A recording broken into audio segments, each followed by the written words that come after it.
He found a staircase in the lake. It still goes up. He saw it when the wind fell off and the lake lay down like glass, a sudden stillness that made every shoreline detail stand at attention. The afternoon sun had taken a step toward evening, yellowed and steady, and the north cove of Lake Lanier went calm enough to show the bones under it. He cut his aluminum skiff to idle and drifted toward the pale shoulder of exposed clay. There, not random at all, a run of stone steps pushed up from green water and kept going into nothing the shore could explain, even and true, as if they still believed a front door was waiting at the top. Before we begin, tell me, where are you listening from and what time is it there? This was late September 2022, after a summer of stingy rain and long afternoons when the heat felt like it had signed a lease. The lake sat northeast of Atlanta, a blue map of drowned hills and red clay coves, and that year it had read its gauge and decided to show some of what history had asked it to forget. Foundations revealed themselves like old teeth. The ghostly lanes of a two-lane road slipped out of the murk and pointed nowhere. Between Bald Ridge and the mouth of 6 Mile Creek, a staircase announced itself and waited for a person with the right kind of attention to see it. Riven Kettering had that kind of attention. 38. A carpenter and part-time rescue diver who liked small engines and the honest work of making broken things carry weight again. He lived in a rental off Pilgrim Mill Road with a dog who had taught herself to sleep through sirens. He was not a romantic, not really. He was the kind of man who listened to what a hinge said when it wasn't being looked at. The lake had been a job and a solace for him since he moved down from the foothills of Tennessee a decade earlier, and on afternoons like this one, he took his old skiff out to idle over the drown. The staircase began 3 steps below the surface, pale rectangles set into the clay, then climbed above waterline, slick with algae, where yesterday had touched and left. 12 risers showed drop. They marched up the bank as if they had no intention of stopping, then continued past where stone ended, the air holding their measure with a confidence that made nothing in Riven's head feel quite steady. He nosed the skiff forward until its snub bow made a soft knock against the lowest dry riser. The hull and the stone talked for a second, low and hollow. He stood, keeping knees loose, eyes at a level where you can decide a thing without pretending it's not, pretending you first. The steps were fieldstone set into a poured bed, careful work from when hands were steadier because nothing had asked them to type yet. He could see where the mortar had let go, hairline by hairline, and where a leaf had chosen to become fossil rather than compost. He stepped out. The rock took his weight with a small, agreeable groan. He climbed, counting aloud the way you do when a rhythm wants to prove it's a law. 7, 8, 9. A wet line at his ankles where he had waded the shallow to push the skiff in. 10, 11, 12. He stopped where stone ended. The sidewalls rose one more course and then gave way to air. Ahead of him, nothing. Above him, more nothing. And yet his right foot, when he slid it forward with the caution of a man who had once fallen through a rotten porch and did not intend to audition for that pain again, found resistance. Not stone, not water. Not empty. A density like stretched cloth, like cold-pressed sugar, like a stare that remembered itself and refused to forget, just because the lake had been told to be a lake. He drew his foot back, scalp prickling, breath in a pocket he didn't want to open too fast. He looked around to see if anyone else had been presented this joke. No one. In late September, a Tuesday can make a cove your private chapel. Far out, a pontoon boat moved like a floor with music on it. Closer in, a blue heron had made the stump of an old post into a claim. Riven set his palm above the end of the stone into the air where a banister would be if someone had finished the thought. He felt nothing until he pushed a hair past what he thought was safe. Then he felt a boundary, the exact height of a handrail in a code book he could recite. He smiled despite the way his heart had decided to pick up the tempo. Something here hadn't drowned entirely. Something here had decided to keep going up. He does not scare fast, Riven. He is a man who has gotten into dark water at night, kindly, and come back calmer for it. But he respects a place with a memory. He went back down the 12 risers and climbed into the skiff, and sat with his hand on the tiller and let the lake tell him if it wanted him to be braver than his grandmother would approve. The wind was a rumor now. On the far shore, a transformer hummed with the stale sweetness of electricity. He turned the motor off and drifted with his fingers brushing the gunwale and felt for the old current under the new. A loon called once out in the main channel, the syllable bending toward a kind of loneliness that doesn't need an audience. Riven looked back at the steps. The air above the 13th riser shimmered, a trick of light or a rule he hadn't been told yet. He swore softly in the old way that buys you permission to try again. He pulled the skiff onto the red bank, tied it off to a scar of root, and went back up the 12. He did what his hands knew to do. He turned a coin on its edge and rolled it along the last stone. When it tipped forward into air, it did not fall. It sat against nothing, as if pressed to a glass he could not see. He slid it forward with one finger and felt it drag over an edge. He slid his boot after it and met a tread that had weight. He put his full foot down and his bones agreed that physics had not been insulted, only invited to a different kind of party. He brought the other foot up. He stood on the 13th step of something that existed without confessing to the eye. He took one more. 14. He stopped. He is not a fool. He turned to look at the lake, which does not care if you find it holy or treacherous, so long as you understand which mood it is in. The cove held its breath. He stepped backward down the 2 air treads with a caution that felt like a prayer you say without agreeing you're saying it. He stood again on stone that had no arguments and breathed the kind of breath that renters of boats make when the motor coughs once and then forgives you. Lake Lanier carries stories the way clay carries footprints. Old towns lie under it, old churches, the ghost lanes of old Federal Road. People will tell you about a stalled truck on a fogged bridge and a handprint on the back window after, about divers who won't go down a second time because they looked through a school of crappie and saw a porch swing move. Some of that is what happens when humans leave water to be the keeper of their history. Some of that is people being lonely and needing their fear to wear a costume. Riven carried none of those stories in the silly way. He carried them the practical way. He knew people had been told their land would drown for the good of cities they would never see, and some of those people had said their names into the bank and put rocks one on another to make the land remember. He went home with the staircase in his notebook and in his knees. He did not say the shape of it to the bartender at the place on Brown's Bridge, who called everybody chief. He did not post a photo because the lake punishes people who turn it into spectacle. He slept badly and woke before his alarm and made coffee meaner than necessary and drove back with a coil of thin rope and a chalk box and the tape measure he used when perfection had to be part of the bill. Morning Lake, blue as breath. The skiff skittered over wind ruffles and slid into the cove willing. He tied a chalk line at the last stone and played it out up the air, marking nothing with blue dust that caught in nothing and hung there like a trick. He laughed once, quietly. He measured riser height with the tape and found consistency that would have made a county inspector nod. He tied a loop in the rope and lowered it down the near face of the steps. The loop sat against an invisible edge and held, not tight, not loose, as if politely told to wait. Half an hour went by that way. Numbers, angles. The carpenter in him building a drawing that would keep his fear inside its lines. When he finished, he sat with his back against the sidewall and let his head find the cool of stone that had learned shade. The world stepped closer. From somewhere he could not triangulate came a sound that reminded him of a bicycle bell rung just once. In politeness, he stood. The sound did not come again. He walked down the 12 and waited on the shoreline while the lake decided whether to ignore him or to grant him more. A woman called from the top of the red bank. Riven looked up.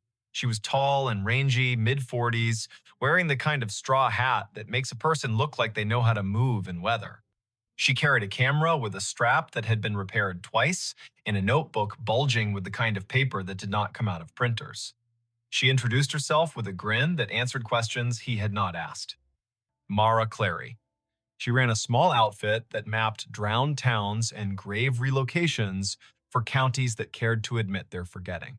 She had a copy of the Army Corps' old charts and a habit of showing up where the lake loaned the present to the past. "I've been told you've got steps," she said, "and that they keep going up." He wanted to ask who had been talking.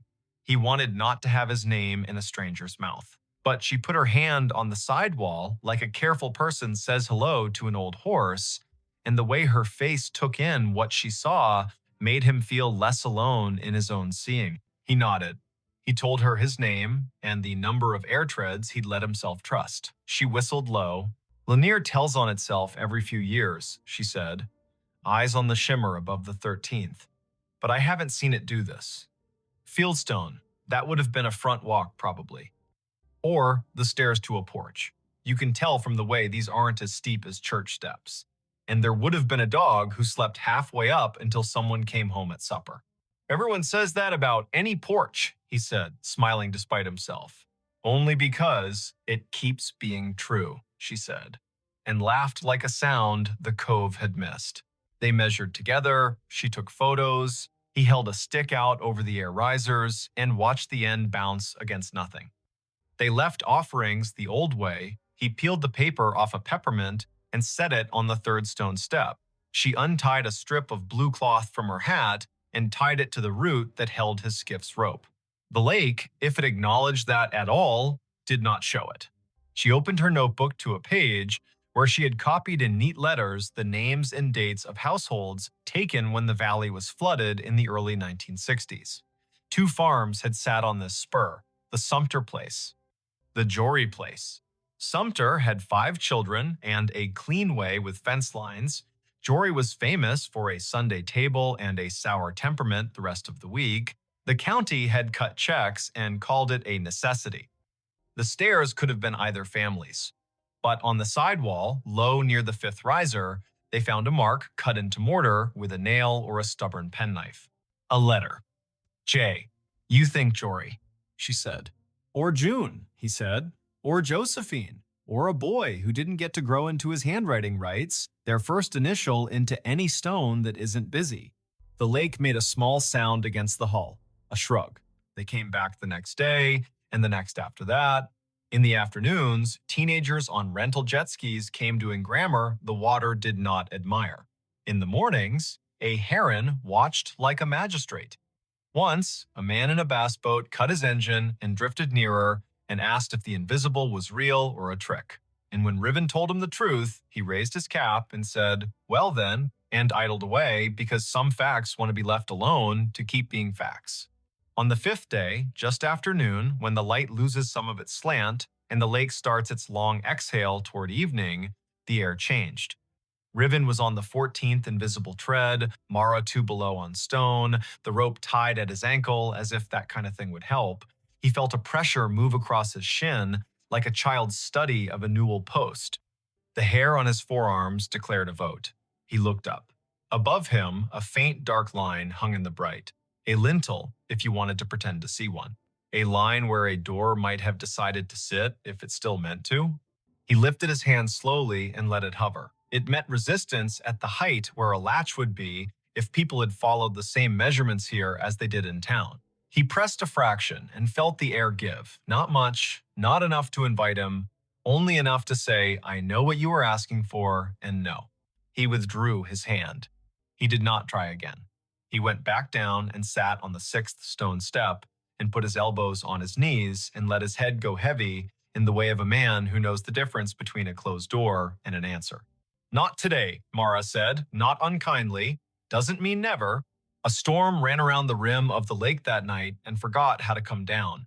The next morning broke clean and noisy, with birds relieved to be right about the Sunday. When they returned to the steps, the peppermint was gone. The strip of cloth whispered against the root when the wind remembered it. On the 4th stone riser, a line had been drawn in the red dust by a finger that had not belonged to wind. 4 short lines, 1 long. The way a person keeps track of days when they are doing a job no one else is counting, they looked at each other like people who have been included in a conversation without earning it. Mara wrote down the marks in that tidy, practical hand. Riven climbed to 14 again and did not press the air where the latch would be. He listened instead. "It is an old trick. The more you don't demand to hear, the more willing a place is to say its piece. Somewhere above him, at the end of the invisible run, a sound came faint, almost an opinion. The scrape of a chair, foot against a wooden floor. Once, then a breath, remarkably ordinary, let out by someone who was done with a small effort and is pleased to have finished. He let his knees bend and went back down step by careful step. The county put out a notice, polite as a church lady, asking people not to climb anything that felt like absence. A man from the Corps came by with a clipboard and a caution that did not include humor and told them to rope the place from the bank. They tied a line and left it slack enough to be ignored by whatever needed to come and go. Mara logged coordinates and photographs and the exact color of the lichens on the sidewall. Riven made a drawing of the steps that showed the air ones the way you show trust with dotted lines and a note that says, as found. Word spread anyway. It always does when to leave a thing alone would be the more complicated form of love. A grandmother came and watched from the shade and told her granddaughter a story about the summer her brother rode a bike into a field that is now part of the lake and fell and did not cry, because corn leaves will cut you if you give them. An audience. A man in a Braves cap stood for a long time with his hands in the back pockets of his jeans and didn't tell anyone why his eyes kept the gloss they kept. A boy clapped once and apologized, and then asked if the staircase sounded like anything, and when Riven told him about the scrape and the breath, the boy looked toward the place where a door might be and whispered, "Thank you," like a student to a teacher who has handed out permission slips to freedom. On a Wednesday morning in early October, the lake rose 2 inches. The first stone step went green again. The 12th stayed dry. Riven set his palm to the sidewall as he had begun to do without design and said the names of the months out loud as if they were a key. Mara arrived late, hair in a bandana printed with little cranes, a thermos in one hand and a sheet of onion skin paper in the other, the thin kind that takes pencil and lets the stone's texture come up through. She rubbed the J, the nail-cut letter, and the tally marks. When she lifted the paper, the letter and the lines looked like a message written by someone whose words had to be rationed. She tucked the rubbing into her notebook with a care Riven recognized as kin to prayer. By noon, clouds built into a boast. Mara packed her camera because electric things deserve not to be insulted by weather.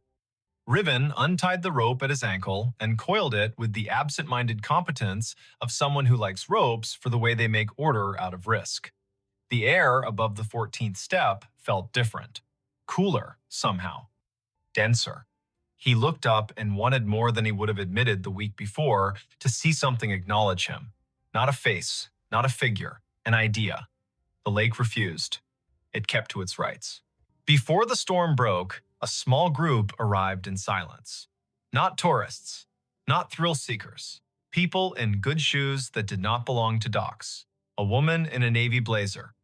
A man whose tie had been loosened by degrees and had stopped at 3. An older woman with a cane that looked like it had been carved by someone who understood trees better than money. They stood on the bank above the line and watched the steps like people watching someone figure skate after having once skated the same routine 3 decades ago and remembering what the body used to hold. The older woman spoke first, to the stone, not to the living. "You kept it," she said. "You stubborn thing. I told them you would." She introduced herself when Riven climbed down to the bank with his curiosity plainly showing. Ada Sumter Jory.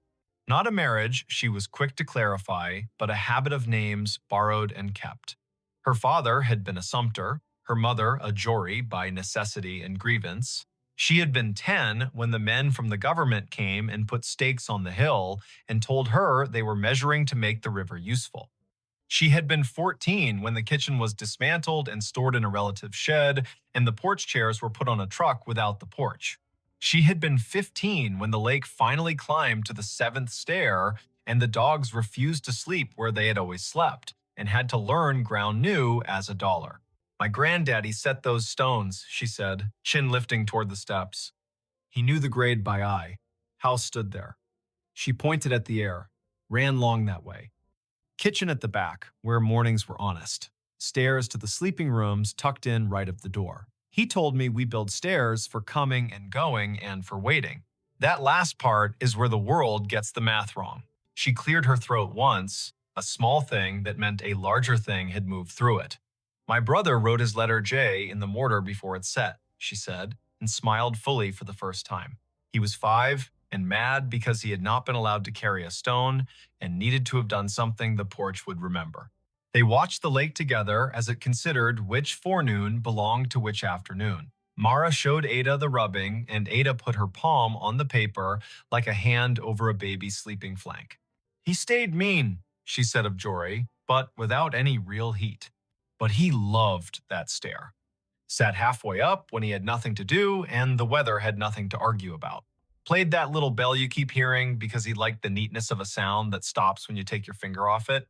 The storm arrived. They covered what needed covering. The skiff rocked and complained, and then remembered it had been in worse moods and calmed.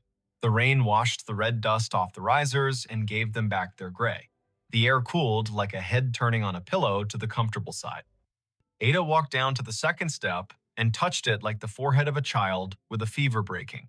Enough, she said to the rain, to the year, to the air that had learned to hold treads. In the weeks that followed, the staircase did what durable things do when they decide to belong to more than one story. It kept being itself. The lake rose and smudged the lower steps and then pulled back like a long breath returned. Riven kept coming because he had begun to like the feeling of leaving a place better than he found it by doing nothing but listening the way a well-made chair listens when a tired person sits. Mara wrote a piece for the County Historical Society that began with the sentence, "There are places we drown and places that refuse." Ada came twice more and told the stair her brother's best and worst.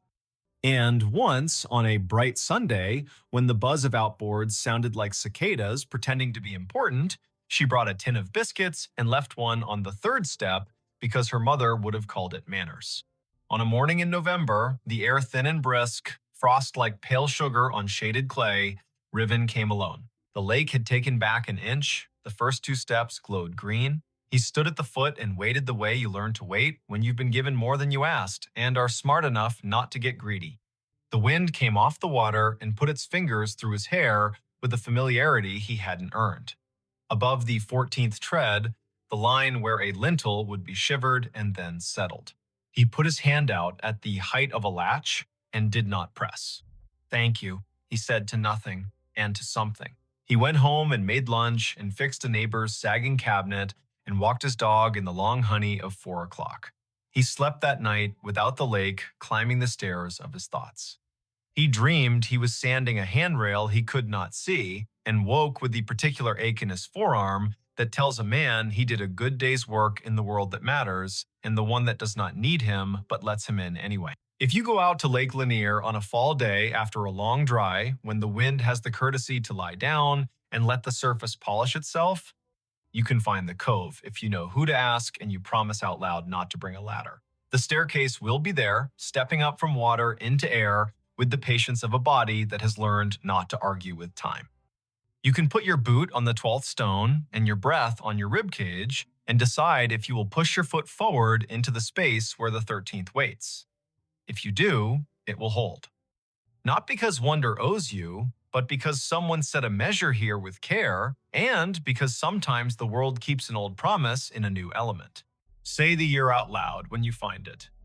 2022. Say the place by its names, Lanier and the valley it drowned. Say the people if you know them. Sumter, Jory. Say the letter on the wall, J. Say the noise a bicycle bell makes when a brother likes attention and the porch has all afternoon. If you leave something, make it small. A ribbon, a peppermint. A finger laid gently in dust to make a line that will blow away with the next weather. Walk back down, let your knees do what they were built to do. Put your hand on the sidewall the way you would on a friend's shoulder when leaving them on their own porch in the dark to listen to the crickets. The staircase will keep going up whether or not your eyes can follow it. It will keep its measure in the air. The lake will rise and cover the lower treads and then fall back and confess again. Boats will hum. Herons will judge. A woman in a straw hat will rub letters onto paper, and a man with a dog who sleeps through sirens will coil rope and listen. And somewhere under the calm skin of the cove, where red clay holds onto everything it can hold, a front door you cannot see will stay shut and not unkindly, practicing the hardest kind of hospitality there is, offering you a way to ascend and a way to wait, and trusting you to know which one belongs to you today. He found a staircase in the lake. It still goes up. He did not see the staircase until the wind laid the lake down flat, a high mountain stillness that came like a held breath. It was late afternoon on Fontana Lake in western North Carolina, where drowned hills wear water like a borrowed coat, and the concrete dam throws a cold shadow that teaches you to look twice. The drought had been long, stingy, the kind that draws shoreline back like a tide that lost faith.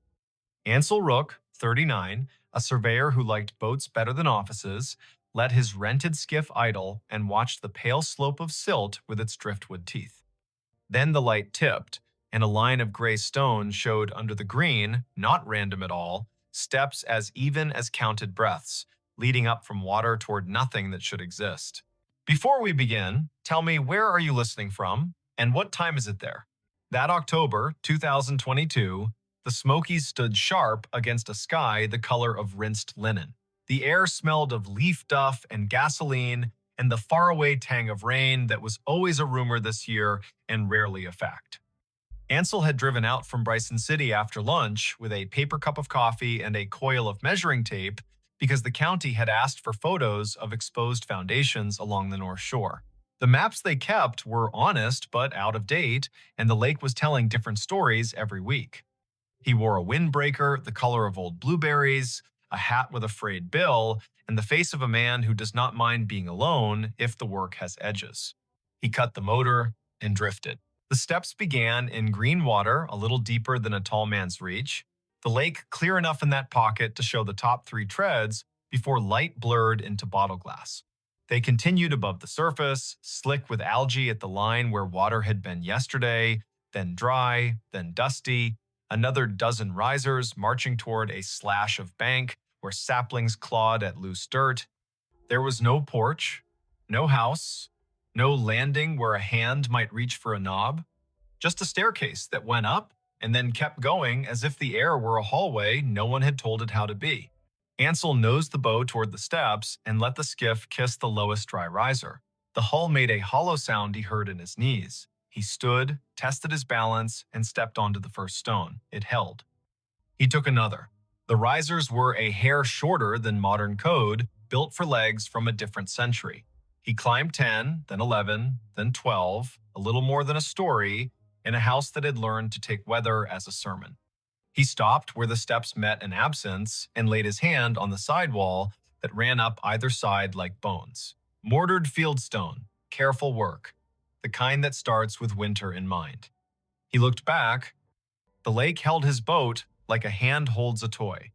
The dam stood off to the west, all angles and utility, its face unreadable. A loon called once far out, the syllables slanted and old. The stare made no answer, and that felt like an answer. He took out his phone. No signal, which is how stories get their chances. He knelt and ran his fingers over scrape marks in the treads where feet had once taught stone to be polite. He brushed silt from a riser with the cuff of his jacket and uncovered a line of letters someone had cut with a chisel and a spare hour. Willow Gap. The name felt right in the mouth. The steps had belonged to a place on a hillside that no longer agreed to exist. A truck rumbled on the scenic road above the tree line, then faded.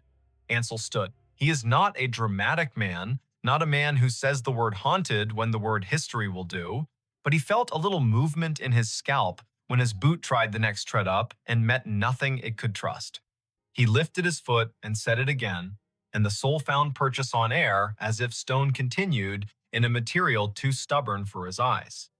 He could feel something there. A resistance, like the way a field of grass resists when you try to step through a place where deer have passed and the stems remember. He pressed. His weight held. He let it go and stepped back, heart knocking once, but not twice. He stood on the stair where real ended and whatever else began. The lake lapped below, measuring the hull against rock. A red maple leaf came down with dignity, landed on the seventh riser, and considered the long work of becoming loam. Ansel took a breath. He is a man who trusts second looks. He took one. The lake belonged to a body of stories people in Bryson City tell clean over pie. When the Tennessee Valley Authority flooded the valley to build the dam in the early 1940s, the town of Proctor had to move. Houses went down to foundations, barns left prints in the earth like giant hands, cemeteries were dug up with care and moved with ceremony, and some say not everything went where it should. On low years, people found stairs and walls, school steps, a chimney with a name carved into a corner stone. On foolish years, people tried to steal the past, and the mud stole them instead. The county kept a list of places not to be brave. Ansel is not brave. He is patient. He walked back down to the skiff and dug out the coil of tape, a pencil, a stack of flagging ribbon. He thought of calling the park office and decided instead to take his measurements first and be useful with facts. He worked the way surveyors work, lengths and levels, muttering figures under his breath in a rhythm that kept the mind from dramatizing. He wrote Willow Gap on a page and underlined it softly with the pencil because the stone had asked. He measured tread depth, rise, total run to the bank, distance to the current water line, the angle of the bank above the last step. While he worked, a wind came from the east and pushed the surface into a skin. The steps looked less sure then. He set a small cloth bag at the foot of the first dry riser, full of pebbles and a coil of bright ribbon, because people in the mountains know that small offerings are not foolish if they help you think straight. Halfway through, he heard a bicycle bell, clear, bright, a single ring. He straightened. The sound did not belong to a road. It had the roundness of a thing sounded in an open room. He turned his head the way animals do when they want to aim an ear. The bell came again, faint, then a child's voice without words, the way children announce themselves to their own day. The air held it and gave it back. Then nothing. He called out a simple hello. The sound folded into the trees and did not return. He is not the kind of man who says names into a lake, so he went back to his numbers and let the bell be a sound that remembered and moved on. At sunset, he drove back to town. He did not mention the staircase at the diner because new stories grow better if you give them a night to decide their shape. He took his notes to the tiny desk in his rental and drew the thing. He wrote in the margin a line that was not part of any job he had ever been paid to do. The stair goes up past stone. The next morning, the lake wore a fog that fell in slow exhalations from the coves. He put the skiff in early, coffee in a thermos that had learned to keep secrets. The staircase waited. He climbed to the place where his boot had found air the day before. He lifted his foot and pressed again and met the same soft resistance, like cloth pulled tight across a doorway. The fog gathered and thinned. The lake stretched one slow muscle. He set his palm out where a banister would be if someone had considered such things. His fingers tingled with the small current that passes through the body at the exact moment a man tells himself he will try something and believes himself. He raised his knee and stepped onto what was not there. The foot held. He set the other. He stood an inch above the last stone and felt a dizzy smile crawl across his face as if he had been younger once and forgotten how to be. He took another. The air had weight where the step ought to be.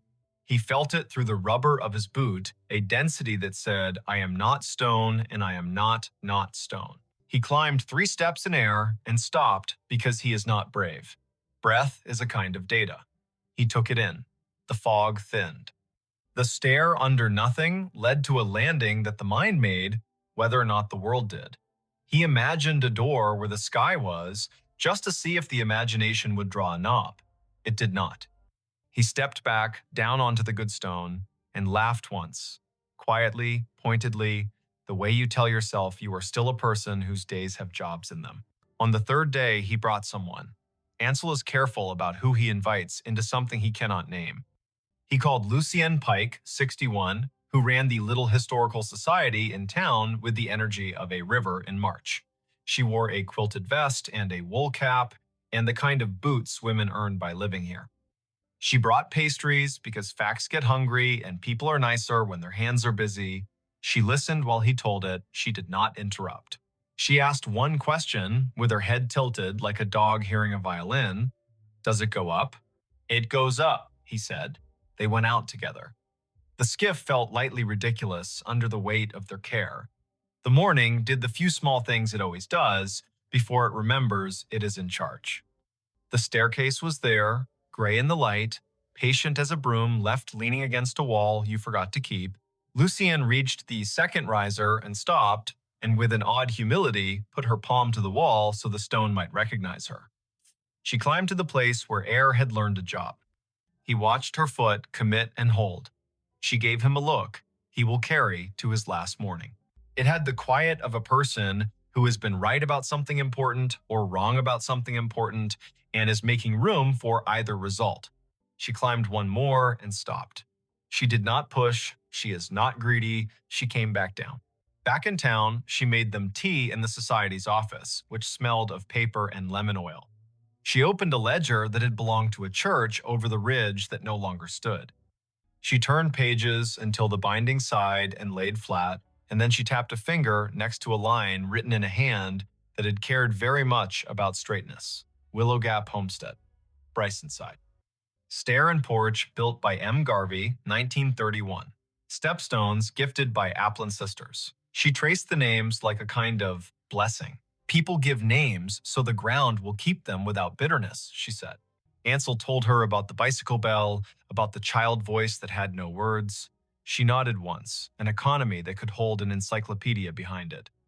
They found a photo in a folder of houses drowned to make the dam, a woman in a light summer dress halfway up a stair with a baby at her hip, and a boy of about 6 sitting on the landing with a tin pail, watching the photographer with straight seriousness. The steps were the same, the wall the same, the angle of the hillside the same, the lake not yet there to argue. Lucienne tapped a pencil against the margin of the picture and said the thing that opened the room. My grandmother told me she saw the army men come to measure in 38. She said a man from Willow Gap told them he would build his stair to the sky if it meant the water would have to think twice. She said he whistled while he worked, and his boy rode a bicycle so fast it learned the curve of the road and kept taking it when the road turned into a path and the path turned into a trail and the trail turned into someone's memory of a trail. She smiled with one side of her face. I think you found where the whistling goes. That night, Ansel dreamed slow water and a boy's bell moving away just fast enough to be allowed. He woke before dawn with rain, finally practicing its lines on the roof. He left the boat on the trailer and took the road along the river to the dam because seeing the thing that made the change is sometimes a cure. The dam looked itself, muscle and worry. Men in hard hats waved the way men wave when their hands are busy with ladders and they still have manners. The sky had put its gray coat back on. The rain lasted 2 full days. The third day broke open into a light that could make a shuttered room reconsider. He took the skiff out at noon. The lake had risen a hand's width and drawn a green lip on the lower steps. He climbed again. The air steps remained, not drowned by a little more water, not meek. He stood on the third invisible tread and spoke toward the place where a door might be. Not loudly, not foolishly. Hello, he said. Then, because the air had made him braver than he ought to be, he added, I can bring your names back to where people can see them. The lake answered the way lakes answer, by being present with everything around them without offering comment. He sat on the 4th stone step and ate the pastry Lucienne had tucked into his pocket, as if she had known he would forget to eat. He tried the air with his palm again and felt, for just a fraction of heart rhythm, a shape moved across it that was not his hand at all. The story traveled the way stories travel when they are useful. Not online, not yet. In town, over paper cups, in line at the post office, at the walk-in barber with the fish calendar 3 years behind. People gave him their versions. A woman who remembered a man who remembered seeing a parade of porches floating like rafts past the bend when the first flood came. An old man with a face like a woodcut who said he used to fish off a stone stair when his father was alive, and that if you whistled the tune that man used, you could make the bobber nod. A teacher who had kept a box of rail spikes and marbles found on low years and said she would clean them and bring them by the society office so Lucienne could have them or pretend not to want them like she always did. In late October, with 2 hard frosts behind them, the county asked Ansel to guide a ranger and a structural engineer to the site. They went out in a John boat that carried its own echo. The ranger was a woman named Haynes who wore the park's green like a promise and carried the weight of a radio the way people carry their father's ideas. The engineer was a man with a gentle way of touching old things before speaking ill of them. They stood on the 5th stone step and looked up the ladder of air and did not mock it. The ranger wrote in a book. The engineer crouched and set a level on the 2nd tread and laughed once softly when the bubble centered itself as if the past knew about precision. Haynes asked the question, stories have to survive. Is it dangerous? Ansel shrugged in a way that held 3 chapters. It is dangerous the way memory is dangerous, he said. It makes people want to keep climbing. It is dangerous the way stairs are when you forget you have a body with limits. It is not dangerous the way an alligator is or a bar fight. They set 3 stakes in the bank and tied flagging ribbon between, a line that told people who had to approach that someone else had been wise before them. Haynes asked for a sign, the simple kind that reads caution and does not attempt poetry. Ansel offered to come and keep an eye some afternoons when he had work nearby. She wrote his cell number in her book and tucked the pencil behind her ear in a way his mother would have liked. In early November, a fog rolled in low and forgot to leave. The lake became a page erased and written over, erased again. School buses turned their lights on at noon. The mountain that wears the dam as a decoration hid its fine line. Ansel kept away because the fog makes men do things they forgive themselves for later, and a man ought to reduce his opportunities for forgiveness if he can. On the first clear morning after, he went out early and found 2 objects on the 4th stone step that could not have gotten there by falling. A bicycle bell, rusted but round, the striker frozen in a kind of kindness, and a tin pail, the exact wrong size for anything useful, dented where a boy might have clapped it to make the sound bigger. He touched neither. He sat down. He greeted them with his breath in line, the way you greet animals that have decided to be near you. At 10, Lucienne arrived with a thermos and 2 paper cups and the sort of force field that keeps good men from doing dumb things for no reason. She looked at the bell and the pail and did not pretend not to see them. She took photos that did not flatter the light and said the names in the ledger once: Lowe, Garvey, Applin, Willow Gap. She did not say a boy, she did not say a child. She put her hand on the sidewall and looked up the line of air with the plain candor of someone who has shored up more shelves than emotions and understands both. You can coax a story, she said, but not yank it. Take the bell to town. Leave the pail here for another day. We will see what the lake thinks of compromise. He took the bell gently, wrapped it in a handkerchief he had never found much use for before, and pocketed it like a chosen stone. Back at the office, Lucienne set it next to a photograph and a typed card. Bicycle bell recovered from Willow Gap Stair, fall of 22, likely pre-flood artifact. On the card, a second line in pencil for people who read too fast. The stair goes up. In the second week of December, with the mountains blue as a bruise and the wind deciding to be cruel to make up for lost time, Ansel went out one last day before the holidays. He brought a crowbar because he had promised himself he would not bring a crowbar until the story invited one. He did not need it. The pail had sat, then vanished, then returned, then sat again with a rock in it a little smaller than a fist. He took the rock out and saw in the bottom of the pail, scratched by some patient hand or the work of a nail held at an angle, 3 words: open in summer. He laughed out loud then. So loudly, a pair of ducks took off in a panic and told other ducks about him for an hour. He looked up at the sky, which had forgotten him to tend to larger business. He put the pail back on the step. He told it, with what dignity he could muster, that he would. Winter happened the way winter happens down there. One day, the lake wore a shell of rime like a dare. The next day, it rained hard as coins. Ansel worked a road job in the next county and came home tired to soup and a radio with the news that would not stop wishing it were better. He sent Lucienne postcards from 2 counties over with sketches of culverts no one needed, and she mailed him back photocopies of ledger pages with red pencil underlines that made more sense than his own arrows. By late June, the water had climbed enough to lick at the third riser and cover the first. The air above the invisible steps still felt like fabric pulled tight by a careful hand. School let out, and visitors came with coolers and the need to float and forget. Haynes put the sign back up twice. Ansel sat on the eighth stone step more than once and told people kindly that there was nothing up there for them unless they had time to spare and patience to listen. A few listened, most did not. No one fell, which felt like a policy. On a hot Monday, when thunderheads built tall and polite to the south and forgot to arrive, he took the pail and set it in his lap and used the crowbar not as a pry, but as a weight. He eased the thin tin sides apart where they had been pinched back over the lip like a secret. Inside, he found folded oilcloth, soft as a worn glove.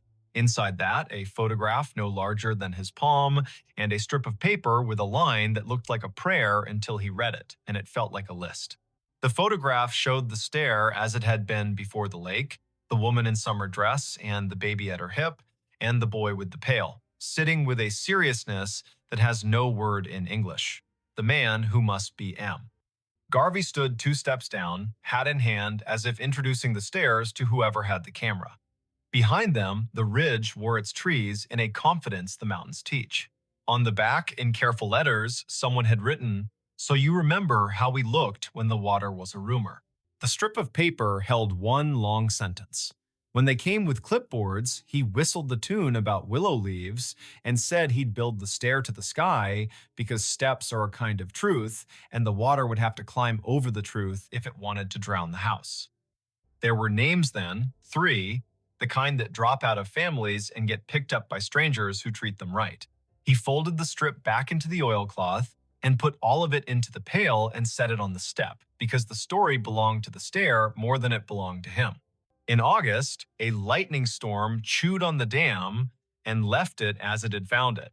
In September, a girl with a blue braid and a polka dot dress climbed the real stone steps and stood at the place where air did its work and played a penny whistle softly, 3 notes, and then a run. Her grandmother sat on the second step and wiped her cheeks with a tissue she pretended was for sweat. Lucienne watched from the bank with a composure she had purchased fairly over years of deciding when to speak and when to file. Haynes wrote a note in her book that read in an unsentimental hand, "Leave space here." The last time Ansel went before the rains came back for real, he climbed onto the third invisible tread and set his palm out at the height of a child's head. He did not feel breath. He felt pressure. A small, exact pressure like the world confirming a measurement you would have sworn was off by just enough to drive you mad. He closed his eyes and saw the boy on the landing with the pail and the bell. He saw a woman take the last 2 steps at a practical pace, baby on hip. He saw a man look out at a hillside that had just become a lake and refuse to let the stair be anything but stairs. He opened his eyes, and the lake went on being a lake. There is not a larger lesson he can give you from this, except the one he wrote in the margin of his notebook after the second week, a sentence he did not quite understand then and understands in the small of his back now. Not everything drowned. Some things learn to keep their shape in the air and wait for your foot. If you go to Fontana when the water is down and the wind minds its manners, you can find the stair if you ask the right person and you promise not to hurry. It will be there the way durable things are there, honest about their age, unwilling to entertain your stunts. You can put your boot on the third step and feel something that does not owe you an explanation hold you anyway. You can look up at the sky and decide there is a door or decide there isn't, and the stair will permit either decision. You can listen for a bicycle bell and you may hear a loon instead, and that will be enough. If you tell the story afterward, tell it the way lakes prefer, with pauses, with dates spoken out loud so the years remember they are not just numbers, with names because names weigh the right things down. Say Willow Gap, say Garvey, say Applin, say a boy, though the paper does not give him to you. Say a woman moving with a baby on her hip and a list in her head and a refusal to shame the stairs with panic. Say a man who whistled a leaf tune and believed in steps the way people believe in scripture, not as decoration, but as an instruction on how to move the body when the body wants to quit.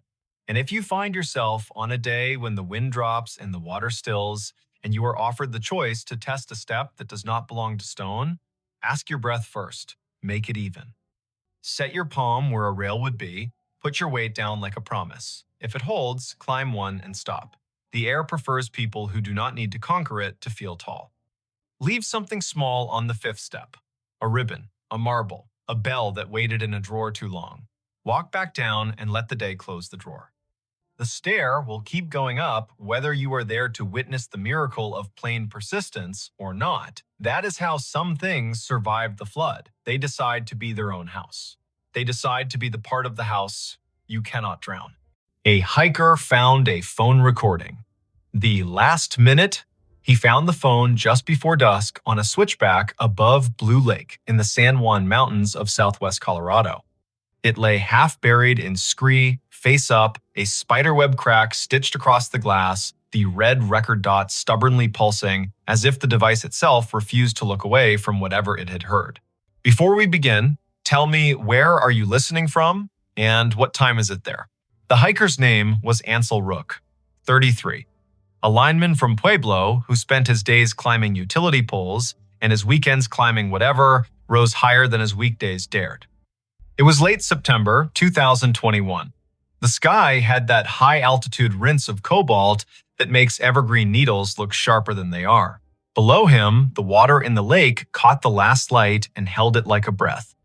Above him, a line of weather gathered beyond the ridgeline, thin-boned at first, then thickening into something like intention. Ansel lifted the phone with 2 fingers, the way you lift a bird that might be stunned but alive. The recording timestamp read 4:57 p.m. The battery icon showed 2%, then 1. He hesitated. The screen was smeared with a comma of dirt, the kind that comes from a palm skidding along gravel. He did not press play right away. He looked around first, because that is what you do when you find a thing that wants to tell you a story. You make room for it by seeing the place where the story happened. The switchback clung to an outthrust of talus and alpine grass, long blades moving in a wind that never quite became a gust. A cairn stood a little off the trail, too tidy to be natural, too thoughtful to be a prank. 2 boot prints were pressed into a patch of damp earth near the cairn, heel then toe, the kind of prints that happen when someone stops and leans forward for a better look at something that never asked to be looked at. Beyond that, the slope fell away into a tumble of shale and broken quartzite, a gray throat that could swallow a person without even needing to clear its own voice. He pressed play. First came footsteps, soft, measured, the sound of trail shoes finding their way over loose stone. Then, wind, not a roar, but a long vowel. A woman's breath, a zipper. The little chirp of a trekking pole knocking against a rock, and then being caught, steadied, forgiven. A far-off raven called once. Then, once again. The recording clipped and crackled, and then let the sound in wider, as if the phone had been lifted from a pocket. The woman's voice arrived next, not speaking to the phone, not to herself exactly, but to the place. Almost there, she said, and even in 2 words there was a smile you could hear. Another voice came in, thinner with distance, male, from above or beyond a switchback. Ansel could not see from his spot. Don't cut the corner. The tone was teasing, not scolding. It carried the kind of affection that worries by pretending not to. I know, the woman answered, and you could hear the grin get wider as if she liked being told a rule she had already decided to follow. Ansel glanced up the trail, no silhouettes against the ridge, no packs leaning against a crumhole spruce, no motion that would explain a pair becoming 0. On the recording, the footsteps paused, the little metallic skr of a carabiner, a soft hum, tuneless and content, then a small sound that was not content at all. A pebble moving in a way pebbles do not choose for themselves, a slide that was also a decision. Hey, the man's voice said, quick now, and closer, and then there was skin and throat panic wrapped in one word, wait. The breath on the audio sped up, a severe silence followed, a silence full of edges. the way silence gets when it is about to be broken by something you cannot rewind. Then a single sound Ansel would think about later and later and later, a thump like a hand slapping the top of a piano closed. A gasp that turned into a half laugh, because sometimes the body does not admit the truth on the first try. A scrabbling, nails on stone, the phone fell or was dropped. The microphone scraped against the ground and filled the world with sand. Voices blurred, a name rose up out of the grit. Junia. The word was carried like a prayer someone forgot how to finish. More sliding, a shout that stopped without a period, a sound like a pack hitting and then being dragged. Then only wind. Wind and the long, small sparrow of a cry that arrived uninvited from very far down, which might have been a person and might have been Granite learning how to speak.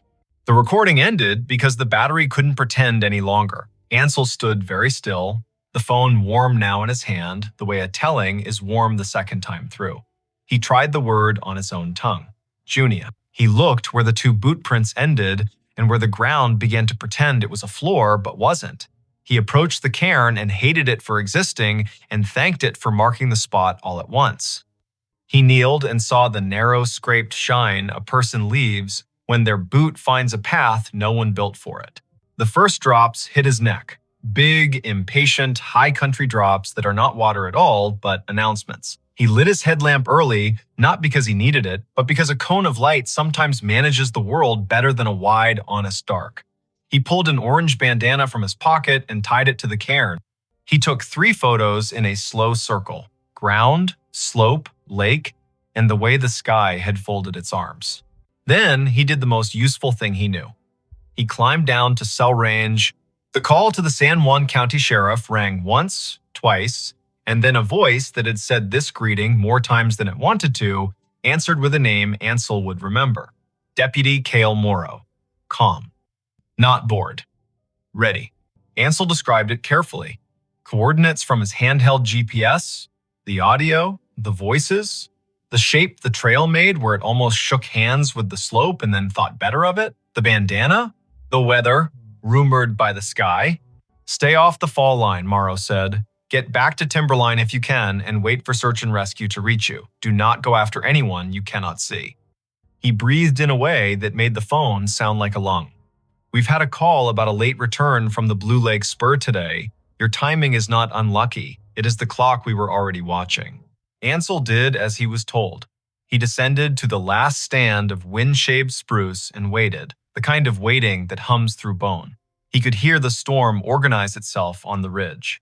He could feel how the mountains wear weather like a mood, quickly, convincingly, and then change it without apologizing. Headlamps appeared in the first gray of evening, a cluster of steady stars moving with purpose.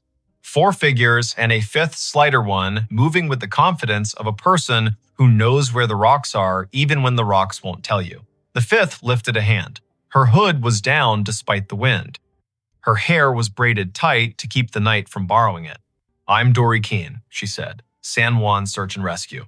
This is Micah, Jovan, Arthur, and Wren. You the caller. Ansel nodded and gave them the phone.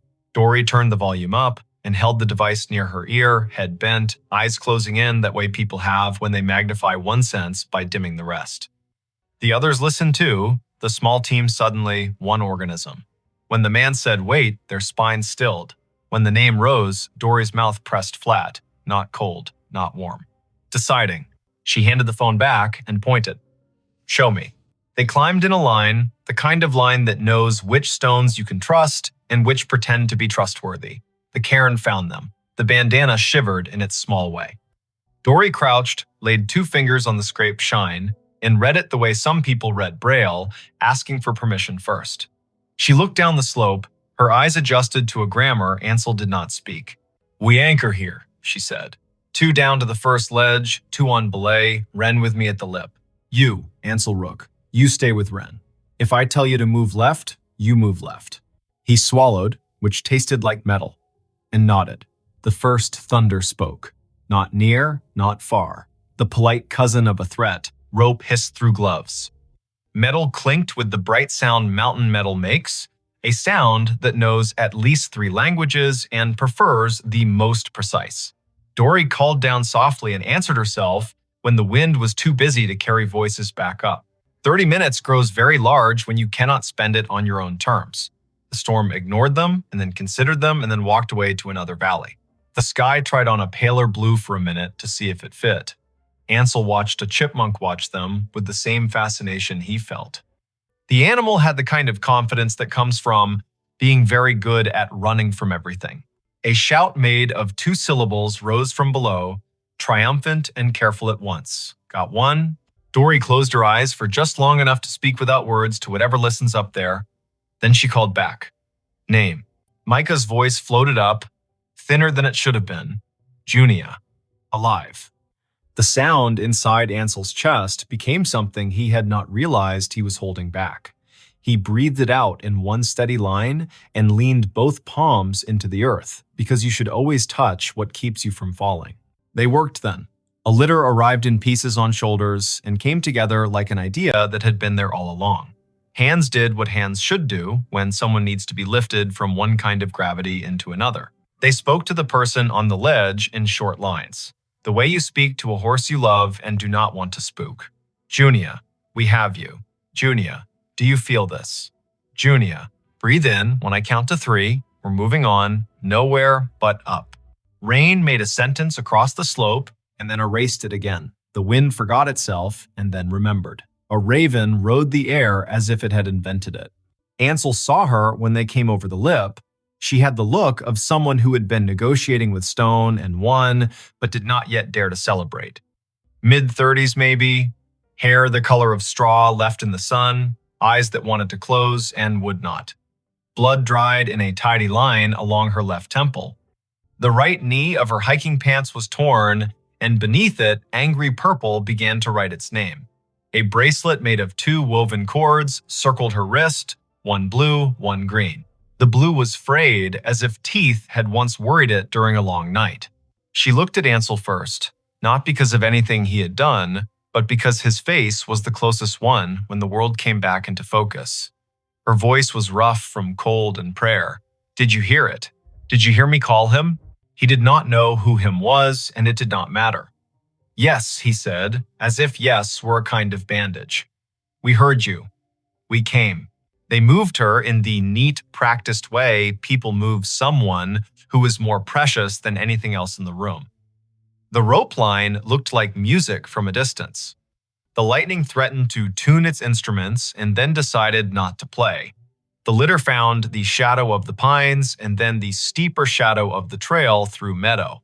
2 miles became an hour. The trail had arrived with the small surprise a finish line always carries. A white truck from the county waited, engine narrating its own faithfulness. A paramedic named Orrin Hux set hands on Junia with the kind of competence that makes even pain look smaller around the edges. He asked her name to ask her other things. Junia Ridge, she said. 35. From Albuquerque. Came up yesterday. Intended to camp. Yes, I was with someone.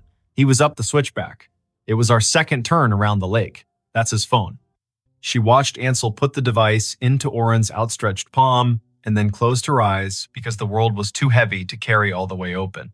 Orrin asked the question that had to be asked. Where is he? Junia shook her head once, a small, broken metronome. I don't know. I slipped. He yelled. I caught the ledge. I don't know. Dory stood with her back to the truck and looked up at the ridge. Even from the trailhead, she could read the day along the stone. She spoke into the radio with the language that belongs to people who need updates to be short and full, second subject unaccounted, male voice on recovered audio, last known above Blue Lake Switchback 2, weather marginal, lightning east. Request second team from Telluride side if available, plus 1 dog on dawn. Copy. It was full dark when the second team arrived. Headlamps stitched the slope like fireflies, convinced they were surgeons. The dog named Palace, coat black as a charcoal drawing that had learned to move, took the scent from a hat Junia had kept tucked under her hip belt. The dog read the ground like an old friend's letter.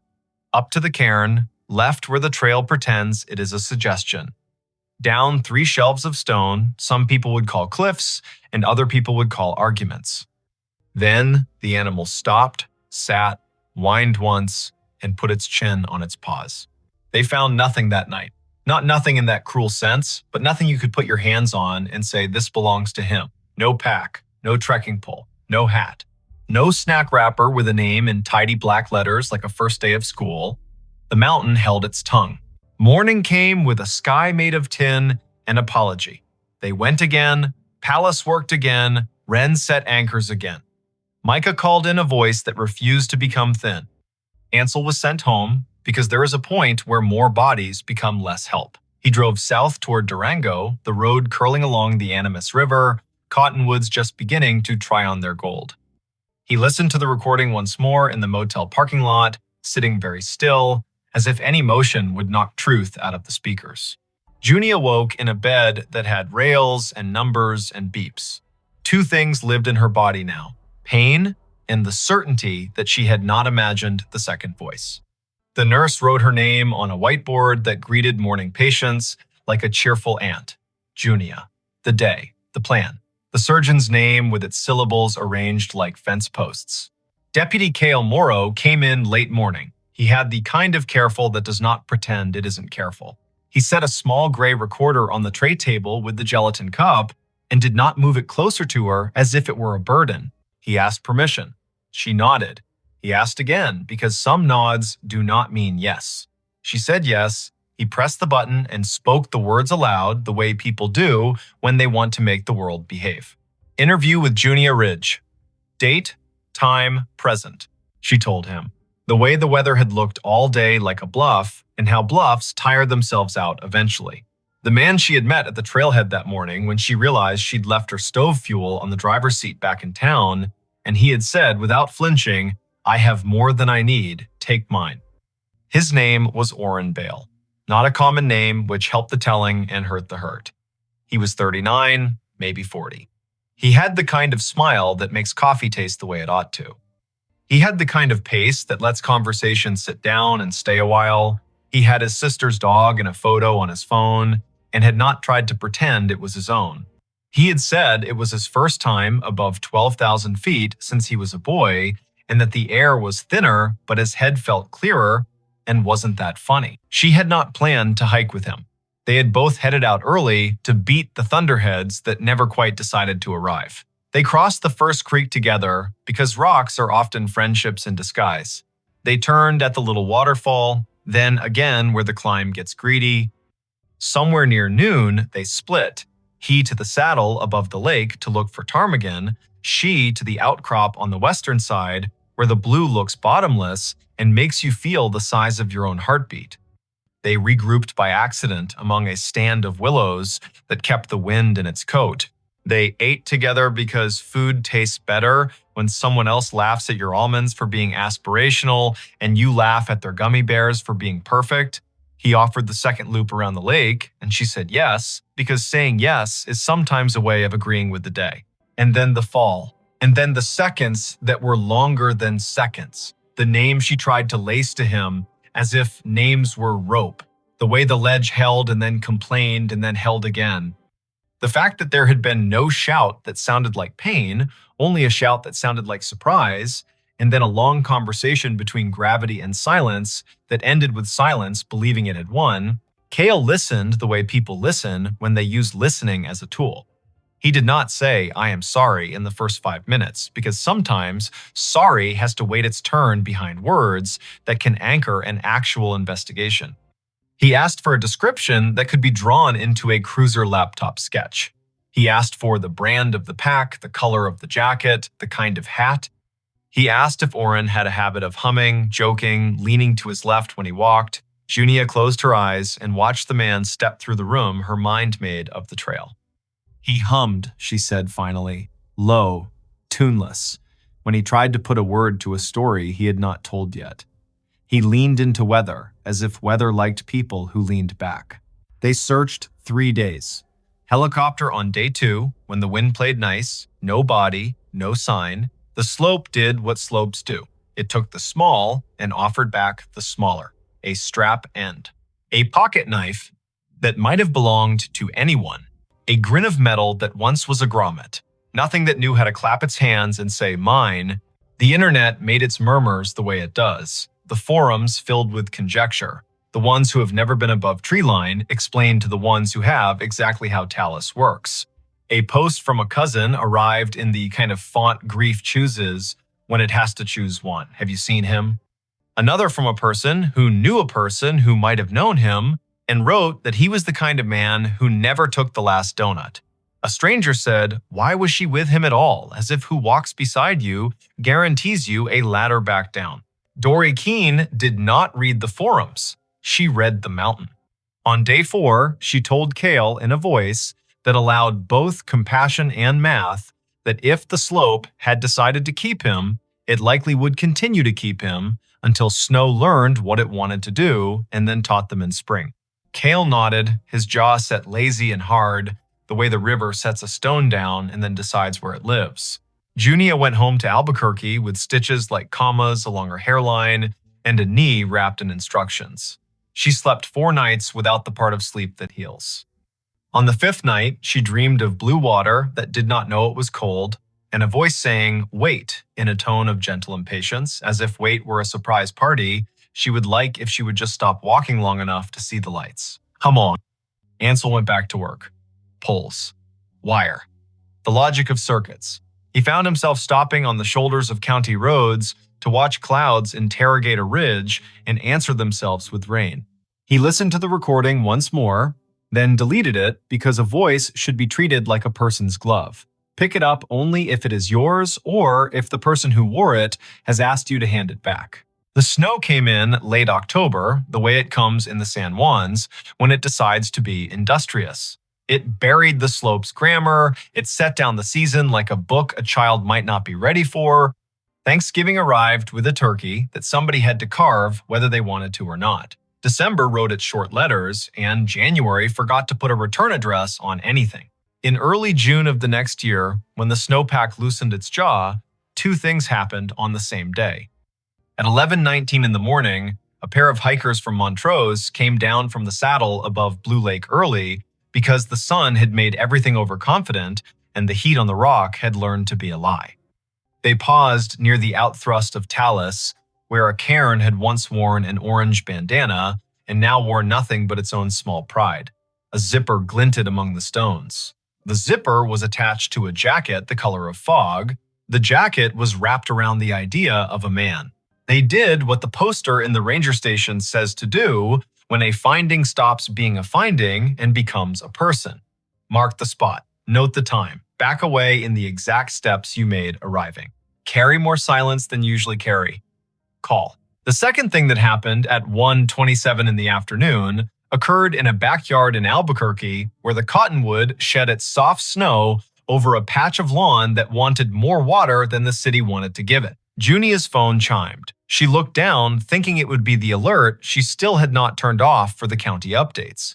Instead, there was a text from a number she had written down on a napkin and saved on purpose. It said only this: "We found him. Dory." Junia sat on the back steps and watched 3 ants perform a task more complicated than any she had been assigned that week. She did not cry because they had prepared her politely not to expect this. She did not smile because smiling was a verb her face had not practiced with that sentence. She pressed call and heard a voice that wore dust and care. Dory told her what could be told on a phone and promised the rest would be told face to face, because some tellings don't belong to towers and waves. A week later, Junia drove north, past Espanola, where the signs know 2 languages, past Abiquiu, where the river looks like it can't help but gather light, over the state line, that is a thought and a mile marker and a map all at once, into the San Juans, where the air remembers your first name and uses it. Dory met her at the small office with the big map and 2 chairs that had learned to carry tired people.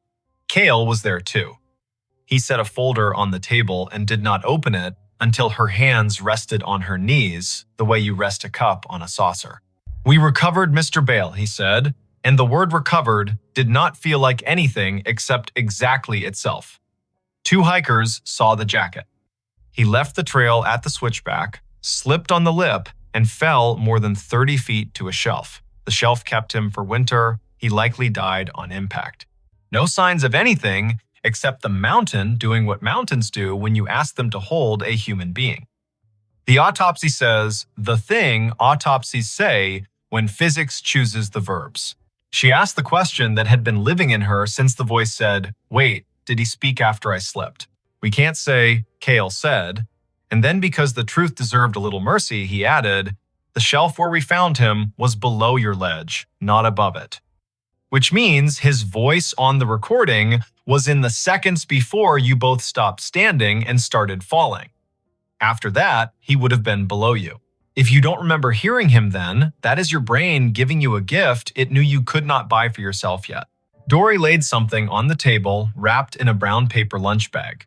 We think this is yours, she said. We found it lodged in a crack just above where you came to rest. It had become part of the mountain, but it was stubborn in a way that listened. Junia unwrapped the thing, the bracelet from her wrist. The blue and green cords had become one color winter makes.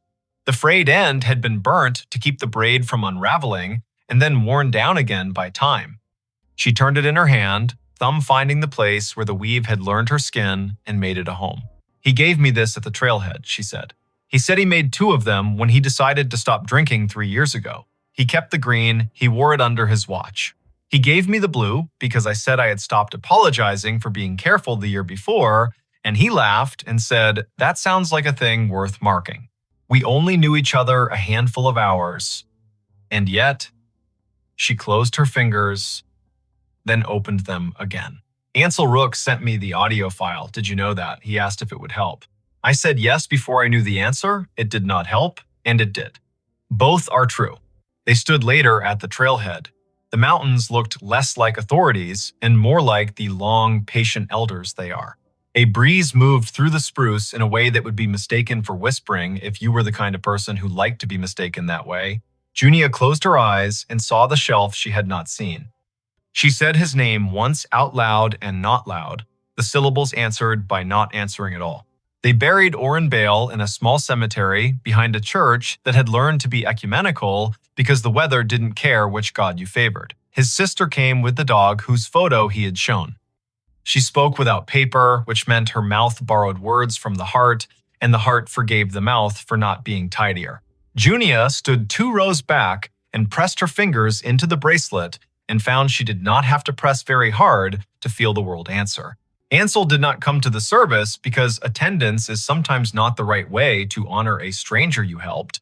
He drove a route that took him past a ridgeline and paused in the pullout that locals use because it's theirs.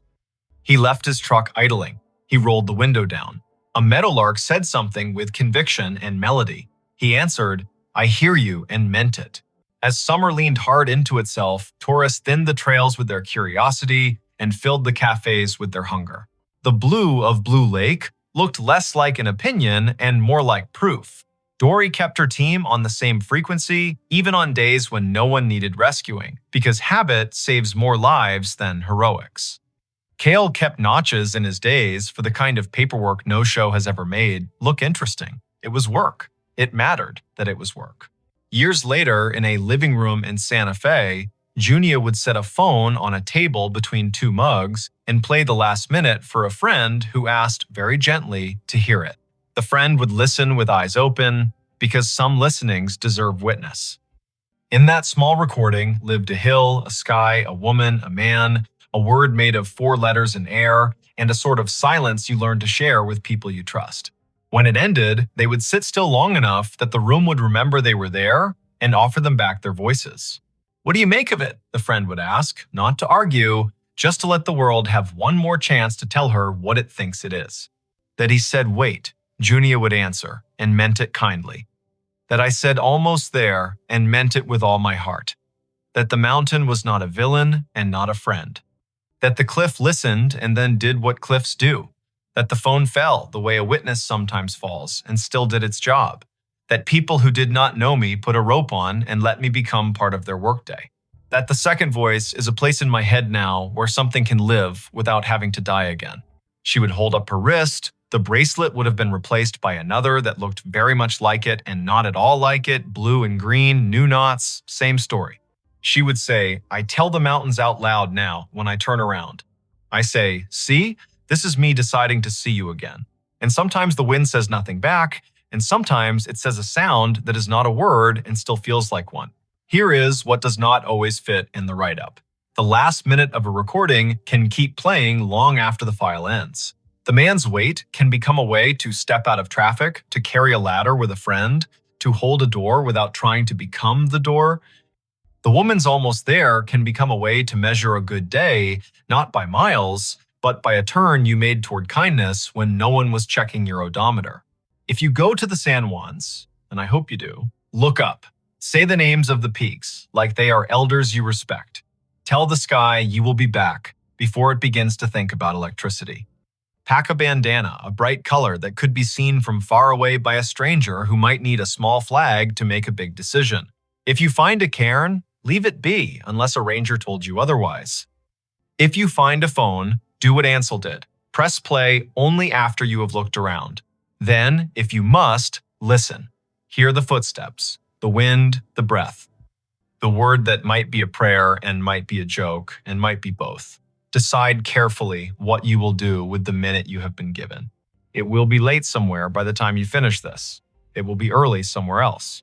The country is wide and the mountains are quiet, and the phones we carry don't always know when to stop telling the truth. If tonight you hear the wind make a sound that asks you to wait, take one step back from the edge and put your hand on your own shoulder the way a good friend would. If tomorrow your trail offers you a second loop, say yes or no out loud so the day can hear you and keep its promise not to argue. And if the last minute ever finds you the way it found Ansel, at the exact space where listening became a kind of work, let your voice be the one that says, "We hear you, we're coming," then come.